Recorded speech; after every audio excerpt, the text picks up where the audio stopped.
नमस्कार, देश की बात में हाजिर हैं और पहले बात कुपोषण की। क्या इस समस्या की ओर हम सब ध्यान दे रहे हैं? चुनावी राज्य मध्य प्रदेश के विधायकों के लिए ये मुद्दा अहम क्यों नहीं है?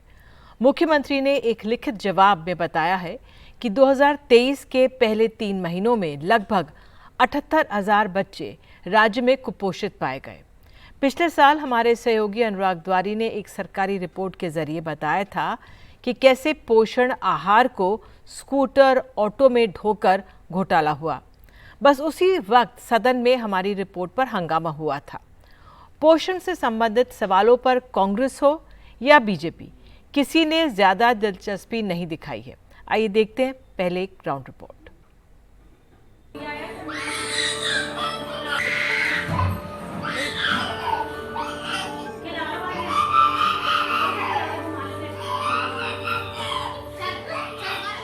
शिवपुरी के पोहरी में 3 साल की संजना पहले जुलाई में पोषण पुनर्वास केंद्र में भर्ती हुई, फिर मेडिकल कॉलेज में, फिर सितंबर में एनआरसीआई डिस्चार्ज हो चुकी है, लेकिन कुपोषण ने उसकी आंखें छीन ली। माँ बाप मजदूरी करते हैं, छोटी सी बच्ची को सरकार पोषण का निवाला नहीं खिला सकी। यहाँ एनआरसी में 12 बच्चे भर्ती हैं, जिसमें संजना की बहन कविता भी है। मध्य प्रदेश के मुख्यमंत्री शिवराज सिंह चौहान ने इस साल विधानसभा में नेता प्रतिपक्ष डॉक्टर गोविंद सिंह के सवाल पर लिखित जवाब में सदन को बताया था कि 2023 के पहले 3 महीनों में लगभग 78,000 बच्चे राज्य में कुपोषित पाए गए। अटल बिहारी वाजपेयी बाल आरोग्य एवं पोषण मिशन ने जो रिपोर्ट दी उसमें भी बताया गया कि जनवरी, फरवरी और मार्च में 21,631 बच्चे गंभीर रूप से, 57,602 बच्चे मध्यम कुपोषित मिले। नेशनल हेल्थ फैमिली सर्वे 5 कहता है कि प्रदेश के 91% बच्चों को बैलेंस डाइट नहीं मिल पाती, 36% बच्चे स्टेंटेड हैं, यानी उम्र के हिसाब से इनकी लंबाई और वजन कम है, जबकि 33% बच्चे अंडरवेट हैं। 19% बच्चे वेस्टेड यानी उम्र के हिसाब से दुबले हैं। 5 साल से कम उम्र के 7% बच्चे गंभीर कुपोषित हैं। आप सोच रहे होंगे कि विधानसभा इन सवालों से गूंज रही होगी, तो आप बिल्कुल गलत हैं। मध्य प्रदेश की विधानसभा में विधायकों ने सबसे कम सवाल महिला और बाल विकास विभाग से ही पूछे हैं, 735। मध्य प्रदेश की वर्तमान 15वीं विधानसभा में 29,484 प्रश्न पूछे गए। सबसे अधिक संख्या 2205 शहरी विकास और आवास पर, उसके बाद पंचायत और ग्रामीण विकास पर 2056 और फिर राजस्व विभाग पर 1,997 सवाल पूछे गए। मामले पर सदन में सर्वदलीय चुप्पी रही, लेकिन बाहर कांग्रेस हमलावर है, वहीं बीजेपी कह रही है अच्छा काम किया इसलिए सवाल कम हुए। प्रश्न कम पूछे गए, इसका मतलब सरकार की व्यवस्थाएं ठीक थी। बेटियों के सुरक्षा की दृष्टि से, कुपोषण बच्चों के जो हुआ है उसको सुधार की दृष्टि से मध्य प्रदेश सरकार ने अच्छा काम किया है, इसलिए कम प्रश्न पूछे गए। मध्य प्रदेश के 66 लाख बच्चों में 6 साल से जो ज्यादा के 6 साल तक के जो बच्चे हैं, उनमें 51% बच्चे बौने हैं, यानी अपनी एवरेज हाइट से कम है। तो मेरा सीधा प्रश्न है शिवराज जी से कि क्या आपको मध्य प्रदेश की माओं ने, बहनों ने, बेटियों ने, चाचा ने, ताऊ ने, भाई ने इसीलिए मामा बनाया था कि आप अपने बच्चों को बौना कर दो? एक दिन शिवराज जी कहीं किसी जगह पे सभा में थे, कह रहे थे कुपोषण जो है मेरे माथे पे लगा हुआ कलंक है, कांग्रेस धोएगी उस कलंक को। आप अब बोरिया उठाइए, बिस्तर उठाइए और उस कलंक के प्रायश्चित करने आप कृपा करके अब यहां से चले जाइए। मध्य प्रदेश की 15वीं विधानसभा अपने पीछे कुछ ऐसे आंकड़े छोड़ रही है जिस पर इसके सदस्यों को गर्व नहीं होगा। इस विधानसभा में औसतन केवल 16 दिन काम हुआ, जबकि पिछले कार्यकाल में 27 दिन और उससे पहले के कार्यकाल में 33 दिन काम हुआ था। Association for democratic reforms ADR की रिपोर्ट के मुताबिक उसमें भी अध्यक्ष, संसदीय कार्य मंत्री और विपक्ष के नेता की उपस्थिति बहुत कम थी। मध्य प्रदेश विधानसभा प्रतिवर्ष औसतन केवल 16 दिनों के लिए बैठी। 2019 में अधिकतम 26 बैठकें हुई, जबकि 2020 में केवल 4। सवाल, संवाद और बहस, लेकिन जब साल के 365 दिन सिर्फ 16 घंटे ये विधानसभा बैठेगी और उसमें भी कई घंटे शोर शराबे में बर्बाद हो जाएं, उस विभाग से सवाल ही ना हो जिसके मुखिया खुद मुख्यमंत्री शिवराज सिंह चौहान हो, तो कोई करे भी तो क्या। 2018 में मध्य प्रदेश हाईकोर्ट ने अपनी एक टिप्पणी में कहा था कि पोषण आहार बनाने वाली कंपनी और सरकार के बीच साठगांठ लगती है। पिछले कुछ सालों में 1397 बच्चों की मौत कुपोषण से हुई है, लेकिन पूरी व्यवस्था ये साबित करने में लगी रही कि उन बच्चों का कोई वजूद ही नहीं था। उम्मीद थी कि इस विधानसभा में ये सवाल उठते, लेकिन सवाल पूछेगा ही कौन? आखिर ये बच्चे वोट बैंक जो नहीं, भोपाल से अपने कैमरा सहयोगी राजू बाथम के साथ अनुराग द्वारी, एनडीटीवी इंडिया। इस पर बात करने के लिए हमारे साथ अंजलि भारद्वाज हैं, सामाजिक कार्यकर्ता, national right to food campaign से जुड़ी हुई हैं। बहुत बहुत धन्यवाद जुड़ने के लिए अंजलि।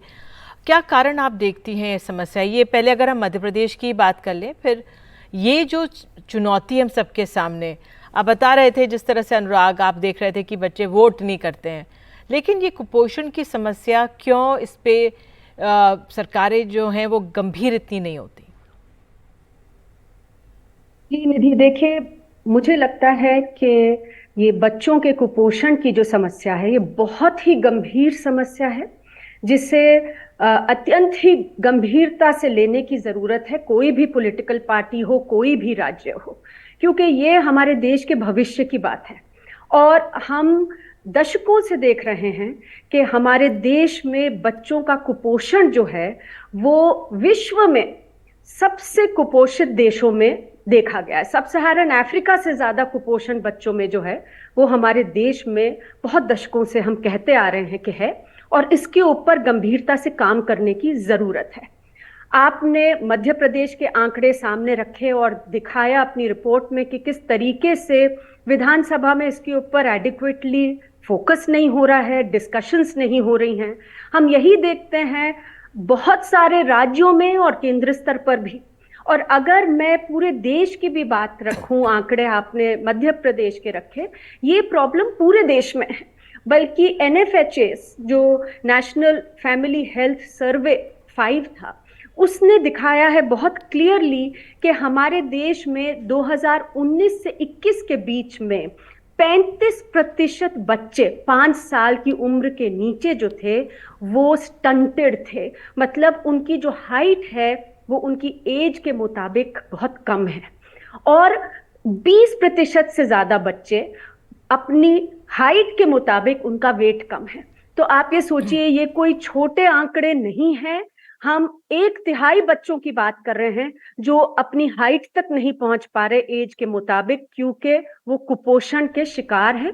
और कितने बच्चों की, हम देश में 1/5 बच्चों की बात कर रहे हैं जो कि उस हाइट के हिसाब से भी वेट कम है उनका। अंजलि, मैं अब केंद्र सरकार ने भी राज्यसभा में जो केंद्रीय मंत्री उन्होंने माना है कि 14 लाख बच्चे बहुत गंभीर तौर पे कुपोषित हैं। जमीन पे क्या समस्या आती है? जमीन पे क्या समस्या, क्या वितरण की घोटाले भी सामने आ गए? मध्य प्रदेश का जिक्र कर रहे थे अनुराग, लेकिन तमाम राज्यों में चाहे बीजेपी, कांग्रेस, कोई विधायक इस बारे में ज़्यादा बात नहीं करते हैं। मैं आपसे पूछना चाहती हूँ, ज़मीन पे क्या समस्याएं जो हैं वो आप देखती हैं, जो आपको मिलती हैं, उसकी जानकारी? देखिए, मैं 3 या 4 मुख्य बिंदु इसमें कहना चाहूंगी निधि, क्योंकि ये बहुत ही जटिल मामला है जिसके लिए सरकारों को ठोस कदम उठाने की जरूरत है और पूरी तरह से मुमकिन है। अगर पॉलिटिकल विल हो, कोई कारण नहीं है कि ये नहीं किया जा सकता। पहली चीज, हमारे देश में एक खाद्य सुरक्षा कानून है जिसके तहत प्रति व्यक्ति, और उसमें बच्चे भी शामिल हैं, उन्हें राशन कार्ड के जरिए 5 किलो राशन, गेहूं या चावल दिया जाता है। अब अनफॉर्चुनेटली ये टारगेटेड स्कीम है। इसका मतलब है कि गांव में 75% पर जाकर ये सीमा रुक जाती है, और अर्बन एरियाज में जहां माइग्रेंट वर्कर्स इतना ज्यादा रहते हैं वहां पे 50% से ज्यादा लोगों को राशन कार्ड नहीं दिए जा सकते। अब देश में जो खाद्य सुरक्षा का कैंपेन है, हम लगातार कह रहे हैं कि इसे यूनिवर्सलाइज कर दीजिए। केवल ऐसे लोगों को छोड़ दीजिए जो डायरेक्ट टैक्सेस देते हैं, इनकम टैक्स पेईज हैं, उनको छोड़ दीजिए। उसके अलावा सबको राशन कार्ड दीजिए, क्योंकि कुपोषण देश में नहीं होना चाहिए। और अभी हम जो स्थिति देख रहे हैं, सेंसस नहीं हुआ हमारे देश में जो 2021 में होना चाहिए था, और खाद्य सुरक्षा कानून के तहत सेंसस के हिसाब से ये आंकड़े तय होते हैं। तो अभी 10 से 12 करोड़ ऐसे लोग हैं, बच्चों समेत, जिनको राशन कार्ड नहीं मिल रहा, और इसलिए उन्हें ये 5 किलो राशन भी नहीं मिल रहा, गेहूं चावल, जो बेसिक सर्वाइवल के लिए जरूरी है। सुप्रीम कोर्ट तक ने कह दिया है कि किसी को भूखा नहीं सोना चाहिए, और जरूरी है कि सबको राशन कार्ड मिल जाए जिनको जरूरत है राशन कार्ड की। लेकिन अभी तक सेंसस का हवाला देते हुए राशन कार्ड नहीं बनाए गए हैं, और ये एक बहुत बड़ी समस्या है। इतने सारे लोग, 12 करोड़ लोग आप सोचिए, जिसमें कितने सारे बच्चे होंगे, वो अभी फूड सिक्योरिटी नेट, उस हमारा खाद्य सुरक्षा का जो जाल है इस देश में, उसके बाहर हैं। दूसरी चीज, क्या केवल गेहूं चावल से कुपोषण को हराया जा सकता है? पोषण के लिए तो बच्चों को हाई प्रोटीन डाइट चाहिए। हम लगातार ये बात कहते आए हैं कि फूड बास्केट को एक्सपैंड कर दीजिए। जी। दाल, कुकिंग ऑयल इतने महंगे हो गए हैं, उनको भी इंक्लूड करने की जरूरत है राशन की व्यवस्था में, जिससे जी। कि बच्चों को और लोगों को ये मिले, माताओं को भी ये मिले। और थर्ड चीज जिस पे मैं ये तीसरी बात खत्म करना चाहती हूँ कि देखिए, मिड डे मील है जिसमें बच्चों को जो छोटे बच्चों से लेकर जो स्कूल में जाते हैं, उनको मील दिया जाता है, एक टाइम का खाना स्कूलों में प्रोवाइड किया जाता है। वो ज्यादातर परिवारों के लिए जो हाशिए पे रहते हैं, अंत गरीब हैं, उनके लिए वो one source of good food हो सकता है। वो बिल्कुल। एक समय का सही खाना, उसे हाई प्रोटीन और नरिशमेंट से भरा हुआ बनाने की जरूरत है। हम जी। लगातार कह रहे हैं, जहां बच्चे अंडे खाते हैं उन्हें अंडे दिए जाएं, वरना पनीर, दूध, फल, ग्रीन वेजिटेबल्स उन्हें दी जाएं मिड डे मील के जरिए, जिससे कि कुपोषण के खिलाफ लड़ाई को जीत पाए देश। बिल्कुल अंजलि, आपने इतनी तमाम बातें की हैं, बहुत बहुत धन्यवाद। क्योंकि ये रिपोर्ट आई तो एक बार फिर मौका मिल गया हमें कि हम जो ये समस्या है कुपोषण की, इस ओर ध्यान दे सकें। और ग्लोबल हंगर इंडेक्स में जो 2022 की रिपोर्ट में, उसमें 221 देशों में हम 107वें स्थान पर हैं। बहरहाल बहुत बहुत धन्यवाद। और आइए देश की बात में आगे बढ़ते हैं। और अब मेरठ से हमारे पास खबर आ रही है। मेरठ से खबर है कि उत्तर प्रदेश के मेरठ से एक दिल दहला देने वाला मामला सामने आया। एक दबंग ने उसके घर में काम कर रहे अनुसूचित जाति के राजमिस्त्री के पहले पैर काट दिए, फिर गोली मारी और हाथ पैर बांधकर पेट पर फांसी पर चढ़ा दिया। इस वाक़ये से पूरे इलाके में सनसनी है। पुलिस ने आरोपी को गिरफ्तार कर लिया है। ये तस्वीरें देखकर आपको लगेगा कि आप ओटीटी पर कोई क्राइम थ्रिलर देख रहे हैं, लेकिन ये सच्ची तस्वीरें हैं। मेरठ के धनपुरा गांव में 25 अक्टूबर की देर शाम राजमिस्त्री इंद्रशेखर की लाश एक पेड़ पर टंगी हुई मिली है। इंद्रशेखर महीनों से गांव में ही दबंग किस्म के व्यक्ति विजयपाल सिंह का मकान बना रहे थे। आरोप है कि पेड़ पर शव लटकाने से पहले इंद्रशेखर की हाथ बांधकर पिटाई की गई थी और उनके पैरों में भी गोली मारी गई। बहुत बुरी तरीके से मारा, उनको पैर में कील चुभा के चाकू से काट के फांसी दे के हाथ पैर बांध के गोली मार के बहुत बुरी तरह से मारा है हमारे पापा को। गाँव में बोला है तो कुछ भी इनका कुछ पैसे का विवाद भी था, इससे पैसों का ही विवाद था। हाँ जी, बहुत कम पैसे दिए थे और तो हमें कुछ पता नहीं है, क्योंकि पापा जी के उसमें पता है लगा है। जैसे घर पे नहीं आए हैं तो जिक्र हो जा गाँव में, नो भाई वे नहीं आए हैं। फिर हमने ढूंढ करी है, थाने में गए हैं, रिपोर्ट करी है, तो थाने में उस पर दरोगा पे फ़ोन आया है, नो जी तुम फ़ोन क्यों कर रहे हो, उसका जिसने मारा तुम क्यों फ़ोन कर रहे हो। हाँ नो, मैं तुम्हें फ़ोन करने वाला था, नो मैंने मार दिया, पेट पर टांग रखा हूँ, जम्मू के पेट के नीचे लटका रखा, नु ले जा पुलिस को बताया। हाँ नु ले जा उठा गए। फिर हम रात को ढूंढने गए, कई बागों में गए हैं, जिस में बताया, फिर आखिर में आ गया उसके खेत में मिले जी, उनके खेत के डोले पे पेट था जम्मू का, उसमें लटके हुए मिले।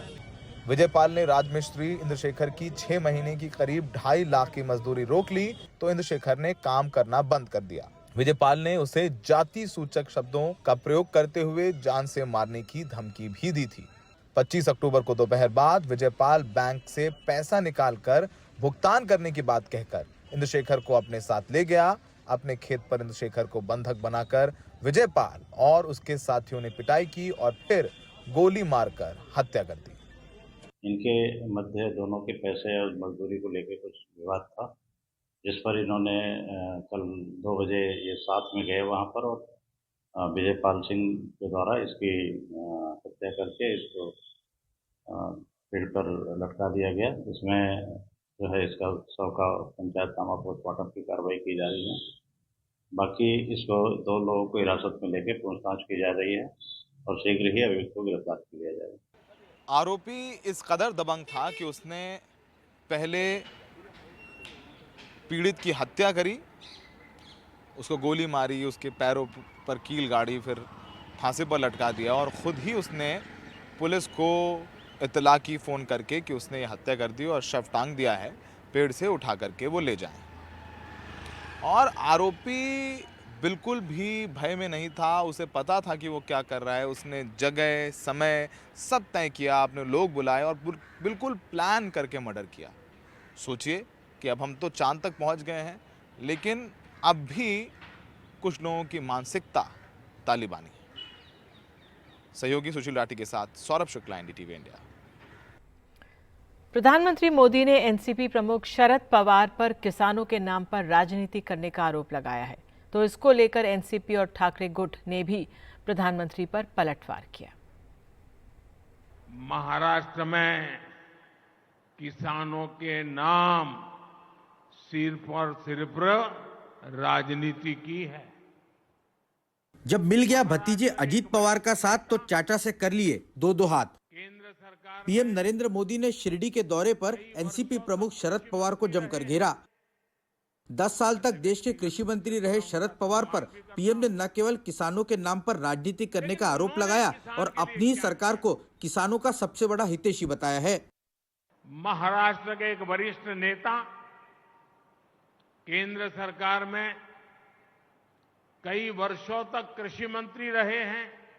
7 साल में देश भर के किसानों से सिर्फ 3.5 लाख करोड़ रुपए का एमएसपी पर अनाज खरीदा, जबकि हमारी सरकार 7 वर्षों में एमएसपी के रूप में इतने ही समय में 13.5 लाख करोड़ रुपए किसानों को दे चुकी है।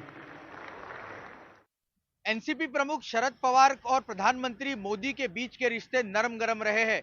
प्रधानमंत्री मोदी कभी शरद पवार को अपना राजनीतिक गुरु बता चुके हैं, तो उन्हीं की पार्टी को नेचुरली करप्ट पार्टी भी मोदी ने करार दिया है। इतना ही नहीं तो शरद पवार भी जरूरत पड़ने पर मोदी को समय समय पर मदद करते आए हैं। पीएम मोदी जिस वक्त शरद पवार को आईना दिखा रहे थे, उस वक्त मंच पर उप मुख्यमंत्री अजीत पवार भी मौजूद थे। सूत्रों की माने तो बीजेपी शरद पवार को साथ लेने की कोशिश करती रही है, लेकिन वो कभी बीजेपी के साथ नहीं गए। हालांकि शरद पवार पर पीएम के हमले का जवाब देने एनसीपी और ठाकरे गुट दोनों सामने आए। संजय राउत ने पवार को पंजाबराव देशमुख के बाद देश का सबसे शानदार कृषि मंत्री बताया, तो एनसीपी ने मोदी को उन्हीं के 2011 में दिए इंटरव्यू की याद दिलाई, जिसमें उन्होंने शरद पवार को किसानों के लिए काम करने वाला नेता बताया था। पंजाबराव देशमुख के बाद शरद पवार देश को मिले सबसे शानदार कृषि मंत्री रहे हैं। कृषि मंत्री रहते हुए शरद पवार ने जब मोदी गुजरात के मुख्यमंत्री थे तो उनकी जितनी मदद की, उतनी आज प्रधानमंत्री रहते हुए मोदी भी नहीं करते होंगे।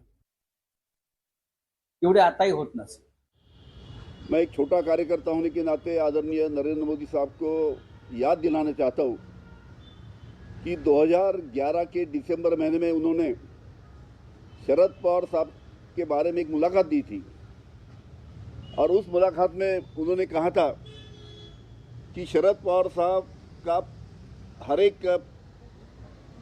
जो पैर है वो विकास की दृष्टि में और शेतकरी के विकास की दिशा में जाता है। मतलब शरद पवार साहब जो भी काम करते हैं, जो भी निर्णय लेते हो, शेतकरी मतलब किसान और किसान के हित में उनका निर्णय होता है। इस प्रकार का वक्तव्य आदरणीय मोदी साहब ने किया, अपने इंटरव्यू में दिया था। महाराष्ट्र में आकर शरद पवार पर मोदी का हमला बताता है कि बीजेपी आने वाले चुनाव में शरद पवार से दो हाथ करने के मूड में है।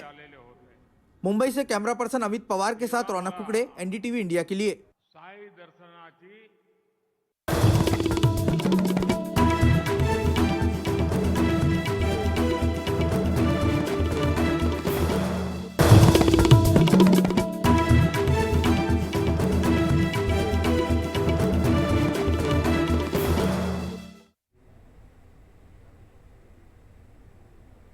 बात राजस्थान के मुख्यमंत्री अशोक गहलोत ने आज 7 वादों या गारंटीज का ऐलान किया है। चुनावों से पहले 15 लाख तक की मुफ्त बीमा सहायता, सरकारी कॉलेज के पहले साल फ्री लैपटॉप या टैबलेट, सरकारी कर्मचारियों के लिए ओल्ड पेंशन स्कीम, हर विद्यार्थी के लिए अंग्रेजी माध्यमिक शिक्षा की गारंटी, 2 रुपये प्रति किलो गोबर की खरीदी, परिवार की महिला मुखिया को 10,000 रुपये वर्ष में और 1 करोड़ से ज़्यादा परिवारों को 500 रुपये में गैस सिलेंडर देने का वायदा उन्होंने किया है।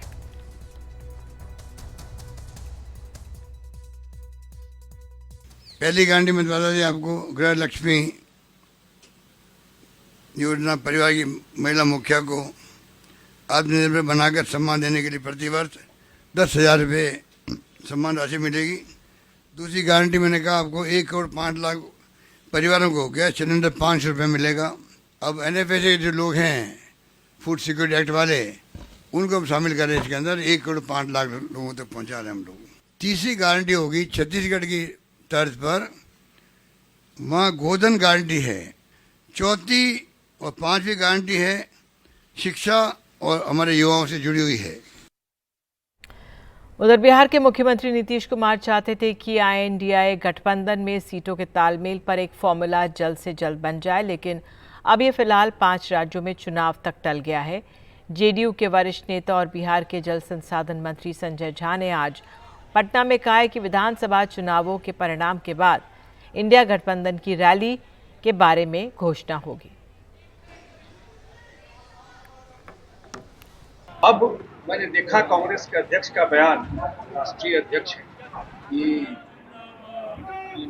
नहीं ये चुनाव के बाद फिर सीट वाला बात या और जो बात होगी। और वैसे मुख्यमंत्री जी की इच्छा थी कि ये सीट वगैरह का बात हो जाए, एक सेटल कर जाएगी जीत पहले, विधानसभा से पहले। लेकिन मैं उम्मीद करता है कि विधानसभा चुनाव के बाद जो सीट वगैरह का इशू है वो रिजॉल्व हो जाएगा।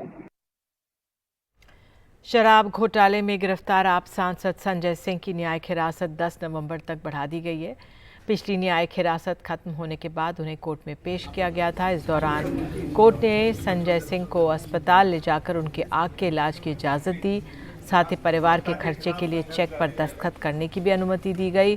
कोर्ट ने संजय सिंह के वकीलों से ये सुनिश्चित करने को कहा कि अस्पताल में उनके समर्थक या आप कार्यकर्ता जमा ना हो।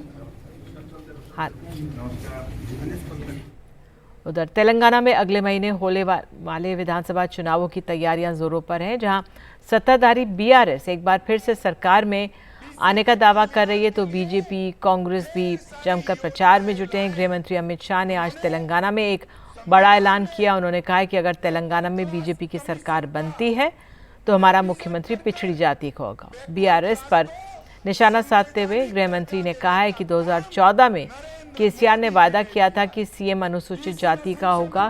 क्या KCR किसी अनुसूचित जाति के शख्स को मुख्यमंत्री बनाएंगे? आपको बता दें, तेलंगाना में 30 नवंबर को चुनाव होने वाले हैं और वोटों की गिनती 3 दिसंबर को होगी। KCR KTR को मुख्यमंत्री बनाना चाहता है और सोनिया जी राहुल गांधी को प्रधानमंत्री बनाना चाहती है। ये दोनों परिवारवादी पार्टियां हैं। ये तेलंगाना का भला नहीं कर सकती। भारतीय जनता पार्टी का लक्ष्य गरीब कल्याण है और KCR की पार्टी और कांग्रेस पार्टी का लक्ष्य परिवार कल्याण है। मित्रों, उन्होंने वादा किया था अगर उनकी सरकार बनी तो वो दलित बेटे को मुख्यमंत्री बनाएंगे। मैं पूछना चाहता हूं चंद्रशेखर राव जी को, बैठ जाओ भैया, बैठ जाओ। मैं पूछना चाहता हूं चंद्रशेखर राव जी को कि आपके वादे का क्या हुआ? KCR ने 2014 में दलितों को 3 एकड़ भूमि देने का वादा किया था। KCR, आपके वादे का क्या हुआ? कैश फॉर क्वेरी मामले में TMC सांसद महुआ मोइत्रा ने पेशी के लिए संसद की एथिक्स कमेटी से और समय मांगा है। उनको 31 अक्टूबर को पेश होने के लिए समन भेजा था। एथिक्स कमेटी के चेयरमैन को चिट्ठी लिखकर महुआ मोइत्रा ने कहा है कि वे 31 अक्टूबर को दिल्ली नहीं आ सकती। मैं 4 नवंबर पहले तय चुनाव कार्यक्रम खत्म होने के बाद ही जवाब देने आ सकूंगी। ऐसे में 5 नवंबर के बाद का समय उन्होंने मांगा है। एथिक्स कमेटी मवा मोत्रा पर पैसे लेकर संसद में सवाल पूछने के आरोपों की जांच कर रही है।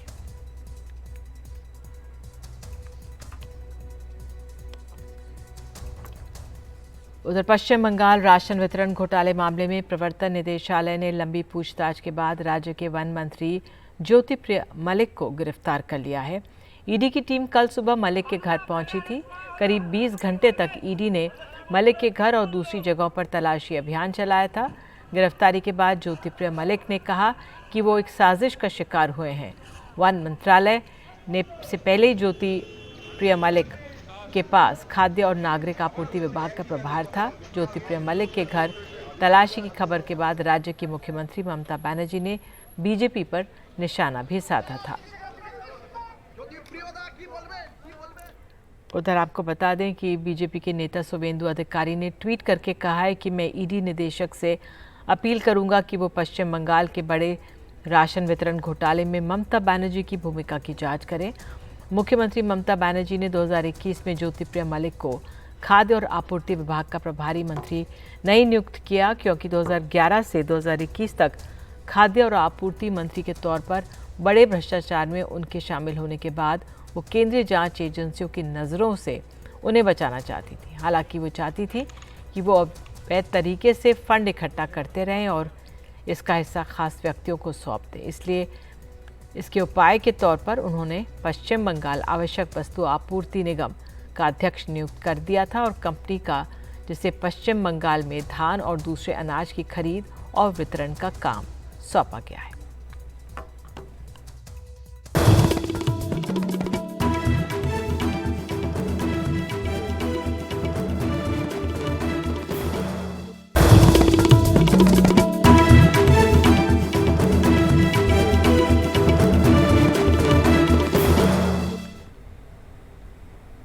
बात कर्नाटक की। बेंगलुरु में मिलने वाली सब्जियों में खतरनाक धातु पाए गए हैं जो स्वास्थ्य के लिए हानिकारक हैं। सरकारी स्वास्थ्य संस्था EMPR ने अपने रिसर्च में पाया है कि इस शहर में मिलने वाली ऑर्गेनिक और नॉन ऑर्गेनिक दोनों ही तरह की सब्जियों में कैडमियम, आयरन और दूसरे भारी धातु बड़ी मात्रा में शामिल हैं।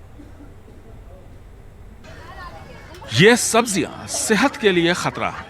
इसमें नुकसानदेह धातु मिली है, लेकिन सब्जियों के बगैर खाना अधूरा है। ऐसे में लोग करें तो क्या करें? एक्चुअली अब तो टेंशन हो रहा है, क्या खाना क्या नहीं खाना। और सब्जी तो मेन है, बच्चों को पौष्टिक चाहिए, सब कुछ चाहिए, तो सब कुछ हमको चाहिए ही चाहिए। तो ऑब्वियसली अब तो बहुत बड़ा टेंशन हो गया। अभी गवर्नमेंट को कुछ ना कुछ करना पड़ेगा। सब्जियों को लेकर environment management and policy research की रिपोर्ट के मुताबिक बीन्स में 810.20 मिलीग्राम प्रति किलोग्राम आयरन पाया गया, जबकि ये 425.5 मिलीग्राम प्रति किलो से कम होनी चाहिए। पालक, धनिया पत्ती और प्याज में भी आयरन इसी अनुपात में मिला। कैडमियम जैसी खतरनाक धातु 52.32 मिलीग्राम मिली, जबकि ये ज़्यादा से ज़्यादा 0.2 मिलीग्राम हो सकती है। बैगन में 52.30 मिलीग्राम, धनिया पत्ती और पालक में 53.30, जबकि गाजर में 54.60 मिलीग्राम कैडमियम पाया गया। इसकी सबसे बड़ी वजह है सिंचाई के लिए प्रदूषित पानी का इस्तेमाल। जहाँ से गंदा पानी निकलता है, अगर वहीं पर उसे साफ किया जाए, हानिकारक पदार्थों को निकाल दिया जाए, तो साफ पानी किसानों तक पहुँचेगा। यही इस समस्या का समाधान है, ताकि साफ सुथरी सब्जी आपको मिले। सरकार भरोसा दिला रही है कि जल्द ही समस्या का समाधान निकाला जाएगा। अब जो रिपोर्ट आया है, इसमें थोड़ा पार्टिकल्स या कुछ मिश्रण है, जिससे कि स्वास्थ्य के ऊपर इसका असर हो सकता है। तो ये रिपोर्ट हम जो है ना फिर एक बार इसके बारे में परिशीलन करेंगे और राज्य के लोगों के, बेंगलुरु वाले निवासियों के हित दृष्टि से हम लोग कदम उठाएंगे। कर्नाटका हाईकोर्ट ने हाल ही में अपने आदेश में कहा था कि गंदे पानी को साफ करने के लिए हर वार्ड में एक स्वेज ट्रीटमेंट प्लांट लगाया जाए। प्रदूषित जल से मिट्टी प्रदूषित होती है और इससे फसल। कैडमियम जैसे तत्व फेफड़ों और लिवर को खराब करते हैं, साथ ही साथ शरीर की प्रतिरोधक क्षमता भी कमजोर होती है। ऐसे में विशेषज्ञों की राय है कि बड़े शहरों में वार्ड स्तर पर ही सुएज ट्रीटमेंट प्लांट्स लगाए जाएं, ताकि साफ सुथरा पानी नदी नालों तक पहुंचे, जिसका सिंचाई के लिए इस्तेमाल होता है। बेंगलुरु से कैमरामैन गोविंद मूर्ति के साथ निहाल Kidwai, NDTV India.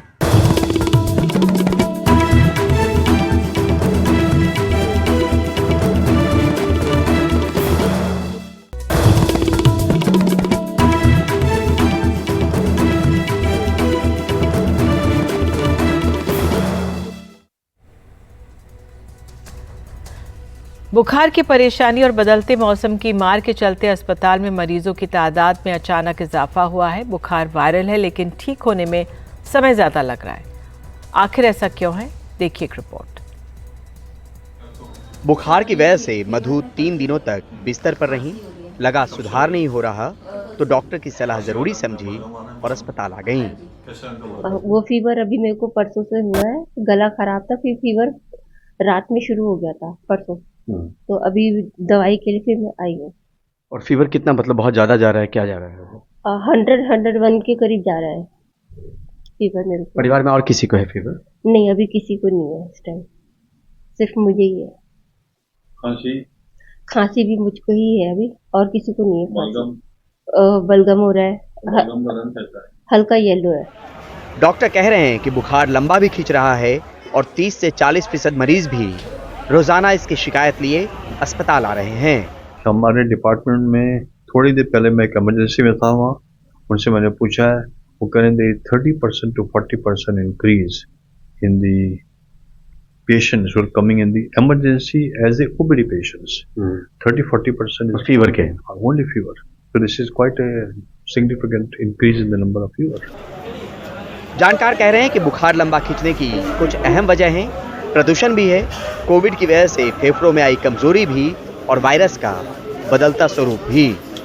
Doctor Sujit जी बताइए कि 3-4 फैक्टर क्या क्या है जिसकी वजह से लंबा खींच रहा है इस वक्त का फीवर? जैसे कोविड के दौरान जो लंग्स में हमारी वीकनेस आई है, नंबर 1। नंबर 2 आज का पॉल्यूशन का जो इम्पैक्ट चल रहा है, नंबर 2। और नंबर 3 जो रेस्पिरेटरी वायरसेस ने अपना कैरेक्टर चेंज किया है वो। और तीसरी चीज़ ये है कि चूंकि इसमें ये वायरल इलनेसेस है, उसमें एंटीबायोटिक्स वगैरह का ज़्यादा प्रभाव नहीं होता है, तो इसमें निश्चित रूप से हमें सावधानी बरतने की ज़रूरत है। बच्चों को, खासतौर से एल्डरली को, और जिनको अंडरलाइंग रेस्पिरेटरी इलनेस रह चुकी है वो, और जिनको कोविड के दौरान सीरियस लंग इन्फेक्शन हुए हैं उन लोगों को।